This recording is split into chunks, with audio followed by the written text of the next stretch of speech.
I'm Allison. And I'm Jafeth. And this is Existing, a show about two 20-year-olds talking about things. Things like... Things that college kids do and are interested, I think. Some of these include astrology, MBTI, pop culture, political events, but only sometimes. So, Allison, why did we name our podcast Existing with a question mark? With a question mark. So we are in a constant state of existing, and as young adults, everything is new to us and we're just trying to figure it out. So our show is going to be about us talking about different aspects of life and our existences. But on a practical level, the reason why we named our podcast Existing is because one day during this quarantine, I asked Jafeth, "What are you doing today?" And he gave the most profound answer of just existing with a question mark. And we didn't have a better name for the podcast, so here we are. Sometimes my mind amazes me, you guys. New episodes will be up on Mondays at 11 p.m. And you can follow us on Instagram at Existing Podcast for updates on the show and to interact with us. Both of us will most likely be logged into the account checking it, so please feel free to interact. And also, as you may be able to tell by the amount of episodes on our page right now, this is our first episode. Yay! Yay! So today's episode is going to be about college majors. Like, do we actually like our majors? How do we choose them? And where we see our lives going professionally and personally. So, Jafeth, tell me a little bit about yourself. What's your major? So I'm currently a political science major. Oh, I was about to say third year, but no longer a third year. We will be seniors. We're seniors. Technically, I've been a senior for a semester. Well, yeah, I guess me too, but like fourth year. Okay, anyways, fourth years. Years now. But yeah, I'm a political science major. Also getting 2 minors in communities.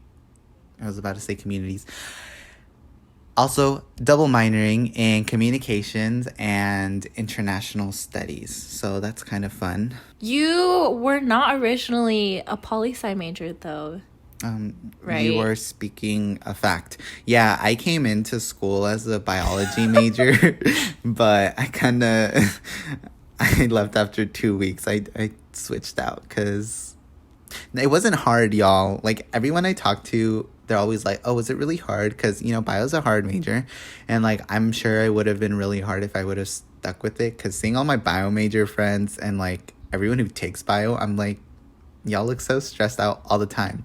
But it was mostly just because I just could not see myself in a STEM career for the rest of my life. And people I talked to were also like, "Yeah, that's weird. Like, you don't look like you'd be a STEM person." And I was like, "Oh, thank you." Yeah, I was gonna ask, like, what career did you see yourself going into when you chose the bio major? When you chose to be a bio major? Well, originally because I had like a career, like I had my entire like almost life set out, like professional career set out. Since like high school, I was like, this is the plan. Because originally I wanted to do forensic anthropology like every other high schooler wanted to, because they had watched Bones. So I was like, oh, that's really cool. And then I was like, I don't know, that sounds like weird because like bodies and stuff.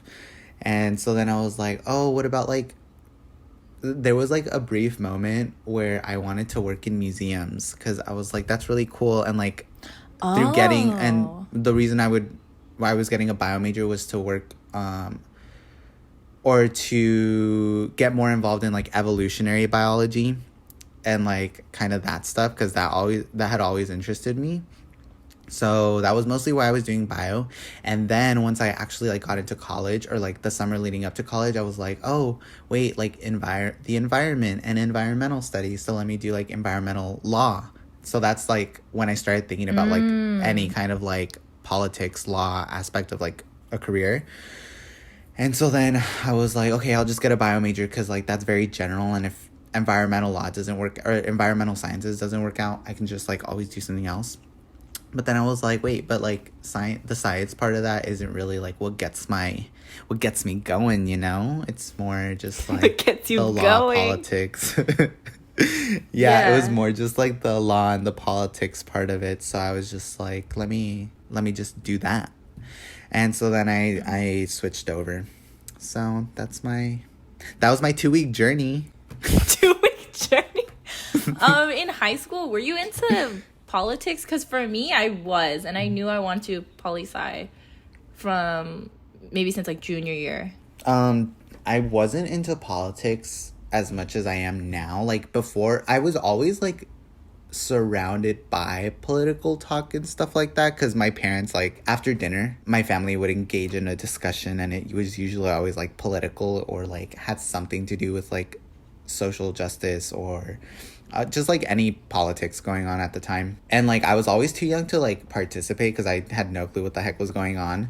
But, like, being surrounded by it, I was always like, oh, that's, like, cool, I guess, or whatever. And then I went to high school. Like, my high school was actually the one that, like, the reason why I got more involved, because I went to a like, predominantly white, where everyone was, like, wealthy high school, and I was not part of that. I did not share the same background as them. So it was just interesting, like, being able to see how, like, this area that's, like, 30-45 minutes away, like, how we live so differently, and then how they view themselves in relation to, like, other people. So it was that's mostly what got me more very into, like, politics and social justice. So that was kind of like the beginnings. Your origin story, if you will. Yeah, if you will. And I will. My origin story. So for me, I'm also a poli-sci major, which is pretty much how Jafeth and I met. But for me personally, I have been a poli-sci major for my entire college career. And even in high school, I knew I wanted to do law, even though the type of law I wanted to do has changed a lot over time. And it's honestly because of opinions of, like, parental figures who think that some types of law won't be as profitable as others. But actually, when I was applying for colleges, did you call me capitalist? Maybe. And that's for another episode.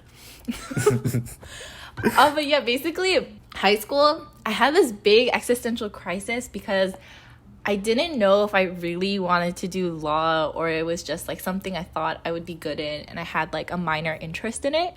Like, I briefly mentioned this to Jafeth before, but I considered applying to film schools or majoring in film, because I always thought film was fascinating, especially, like, the writing side of it, but I didn't know if I'd actually be good at it, unlike politics, because, you know, in high school, you take Gov and stuff like that, so I kind of knew I had some sort of aptitude for it. But film writing, you don't explore artistic things in grade school, really, you know, other than, like, drawing and, like, regular stuff like that.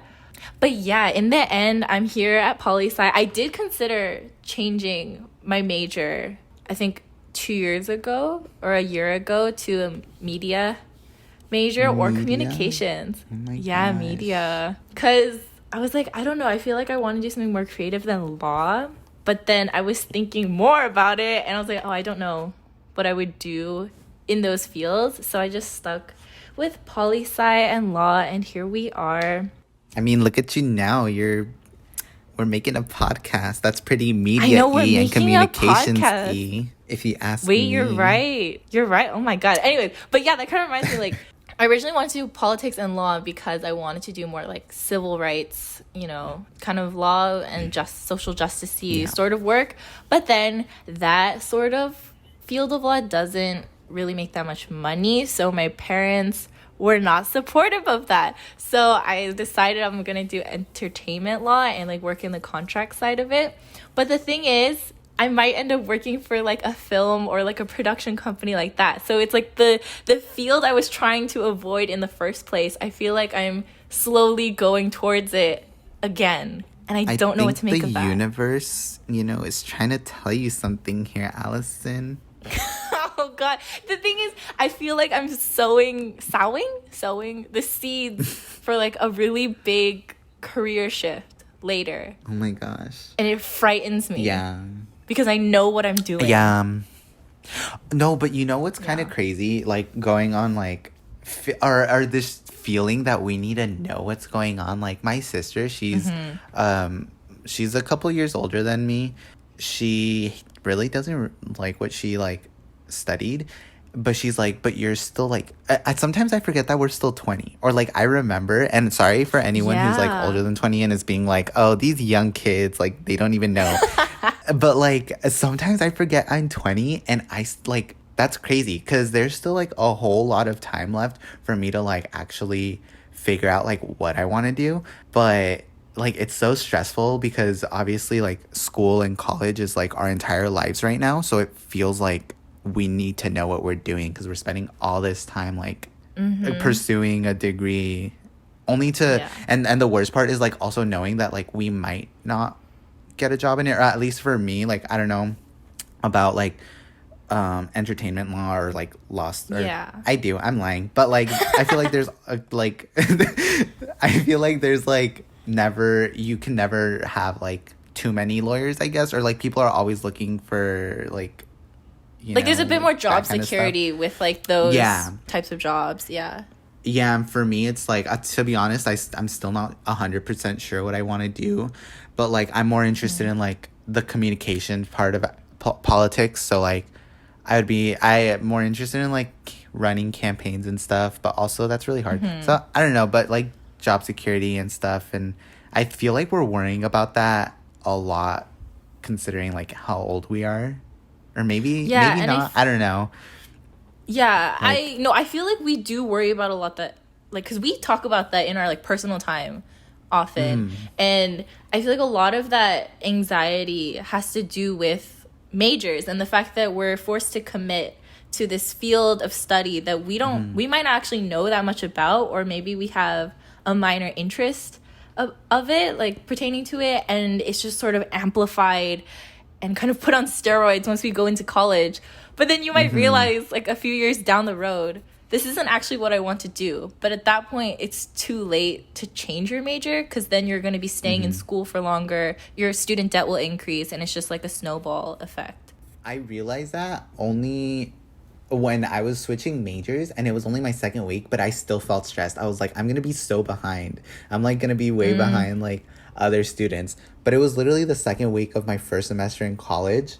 And like, even though I only got to take one like class within the major, like I'm fine, like I'm on track to graduate on time. So it's like weird because I can only imagine, like I know one of my friends, he was in my like advisory group for freshman orientation, and he's also like a bio major, and then I switched out second week, but he ended up switching after 2 years. People do that. That's so crazy. But I know that people are like, I know that's not that big of a deal though, because everyone's always like, you need to choose your major by your second year, like before your second year ends. So like technically like that's not anything, but also you're like encouraged to take upper divisions like as soon as you can, type of thing. So that, I think that's why it was also like very stressful to me, because I was like, I've already taken like this many, but this person's already taken this many, and this person's just transferring in. So like anyway, and I don't oh, not anyway. Yes. Because I was gonna say, like, even though you felt like it was only 2 weeks since you changed your major, we can't help but feel we could have been using our time better. Like, you feel like you wasted that time. And I don't know if that's, like, a thing that we all feel just in our age group. Like, this is something that everyone experiences, or, like, it's just a personality, like, an individual thing. Because, like, for me, I see myself as a very, like, practical and, like, stable person. Like, I don't like those big shifts. But I don't know if that stability or that practicality is necessarily like an asset, because am I just sticking with something out of comfort, or is it actually the right decision to stick with it? Dang, that's a lot to think about. What do y'all think? We'll take comments from the audience. Like, please. No, I feel like I definitely, or like, being in the college setting is very interesting because I'd always heard, like, have preconceived notions of, like, what it's like to be in college and stuff, and how, like, these are going to be, like, really good years, and you're also going to find out, like, what you want to do. And then when you're in there, you're actually like, this is hard. Like, nothing like you expected. Because for me, it was like, okay, well, I remember being in high school, and my biggest worry was getting into college, like getting into a college. Like, I just wanted to go to college. And I thought that after that, like, you know, life would be set. I'm on my way to get my degree. We're good. But then, like, it's not like that. It's not like that. Honestly, for me personally, like, the easiest part of college is the going to class, doing your assignments. But the harder part is, oh, you're making all these life decisions right now. Am I making the right ones? And I don't feel like I'm qualified to make these decisions for myself, but I wouldn't want anyone else to make them for me. Yeah, no, I definitely feel that, because especially going to school, like, in an, or like living on campus, because living on campus is really, like, it's so different, because you're becoming independent on, like, another level. So, like, it's up to you to, like, do the practical things in life that, like, you were used to having, like, your parents do or your guardians do. Once you're there, it's like, it's all up to you, and if something doesn't work out, that's kind of, like, on you. So that's a lot of, like, pressure. Do you feel like an adult? We're both 20 years old, almost graduating college, but do you feel like an adult? No, I don't. not at all. I still feel like I'm in high school, or like not that I'm in high school, but I still feel like in that mentality where I'm like, I'm very immature sometimes, and like I don't, and I also feel like not many people like value like what I have to say. So like, if I were to go into like work or something, or if I were to like get a job, like I feel like compared to the other people there, like I don't think I'm qualified enough to like say what I want to say, because I feel like I don't really know anything. That sounds like imposter syndrome. But to be honest, like imposter syndrome, yeah, I felt that a lot, like when we started like doing the upper division like poli-sci classes, because in our school the upper division classes, there's a lot of age diversity and knowledge diversity. Like everyone's kind of at a different level, and so I just kind of assumed I was always like at the lowest level of knowledge. But then once I finally got to the capstone class, where it's the senior graduating class, and I'm with, like, because I'm graduating a little bit early, so I'm with kids who are older than me, I realized that I was kind of second guessing myself the whole time I've been in college, because I realized that, not to brag, but I'm a lot smarter than a lot of them, and I just didn't like, I was like playing myself. I was playing myself the whole time, and it took me that long to realize. Yeah, just so you know, Allison's one of those people that's like, oh my god, I didn't study, and then but she actually did study, and then ends up getting like the highest grade in the class. Like, listen, it don't make sense. Me and Jafeth have had a lot of classes together, and every time I'm like, I didn't do the reading, and I say I skimmed it, and then they always make fun of me because they're like, no, you did do the reading, you lied. Because there was this one time we caught her. She was like, oh, I didn't read. She said, I didn't read either. And when I tell you I don't read, I read the first page of a reading, and then I think about looking at the other pages. You consider it? Probably just look at a few words and then like close it. And that's my not reading. And then Allison was like, oh, I skimmed it a few times, which meant she like, the way I interpreted it, I was like, so you skimmed it more than once. I think that qualifies as reading the text. I don't know what you mean by not reading. That's like grabbing random sentences. Like, I couldn't explain it to you, like the concept of the reading, but I see my fault. When they called me out on that, I was like, oh. No, it's okay. Yeah, when you guys called me out on that, I was like, oh, I should shut up. Like, it's funny. I've realized that like ever since I started not to I don't know what the saying is to inflate your ego, I guess. But like I feel like ever since I started hanging out with you, like I've become a lot more like studious or like Oh my focused on like God. wanting to like do my homework at like a more reasonable time. Even though that like hardly happens. I've just wanted to. Yeah. It's never happened. Hey, that's better than nothing. That did inflate my ego a little bit. But yeah. But you're basically calling me a nerd, but I'll accept it. The thing... Yeah, I mean, hanging around with nerds. The thing is, Jafeth and I, when we first became friends, we would hang out with each other for many hours at a time, and he would eat the food in my apartment. He still does that, or at least when we did live on campus. I was at their apartment, like, more than I would be in my own apartment sometimes. Like, we'd have class together at, like, noon or something, and then... I would be like, so what's the plan? Because Allison, like, had a class right after me, and I had a break.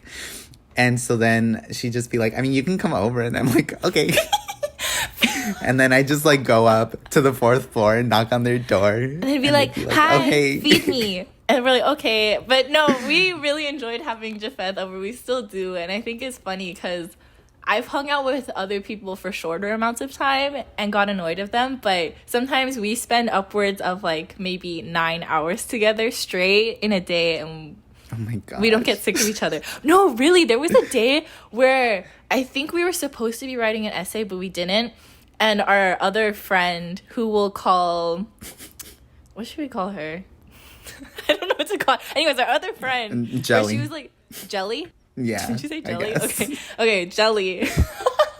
I wonder if she'll know this is her. But she literally looked at the clock and she's like, you have been here for like 8 hours. Like she was done. She was done. Y'all, I don't know. It's so crazy. Okay, yeah, because speaking on like hanging out with each other, we hang out with each other. Yeah, we hang out with each other like every day. But there was this one time where I don't know why. I don't know if like Allison had left or something, or we just like didn't hang out that day, but like there was a day where we just did not see each other, and the next day I came up to their apartment and they were like, it was so weird not seeing you for an entire day. And I was like, yeah, that. It felt really weird. It was like one Friday or something and we're like, I missed you. Yeah, it was so weird. It was so weird. That's crazy. And at that point we realized we're like, we see each other too much and we're not going to change it though. But yeah, okay, getting back to the topic of majors and stuff, the reason why Jafeth and I kind of became friends, like we said before, we're both poli-sci majors, but we're not the stereotypical poli-sci major, or we'd like to think of like that about ourselves. Yeah, I feel like when someone thinks of a poli-sci major, you have like a specific person in mind, or at least like I do. Mm-hmm. And if you have the same image in my head, then that's like who our class was full of. Yeah, I'm gonna say it. It was a lot of white guys. Yeah, there was a lot of white guys. And I remember seeing Allison in one of my classes. This was before we didn't become friends until like our second year, like halfway through our second year or something. And I remember seeing her in one of my classes my first year, and Allison kind of has like a intimidating looking face, I would say. Don't. It's so funny because like when I went to study abroad in Korea, everyone would approach me and like ask me for directions, and I would be like talking to my friends like, why do people do that? And they're like, it's because you're the most approachable out of all of us. I've never heard that in my life. Because you guys always say I'm intimidating. But anyways. That's interesting. No, but she has an intimidating looking face, I would say, in my opinion.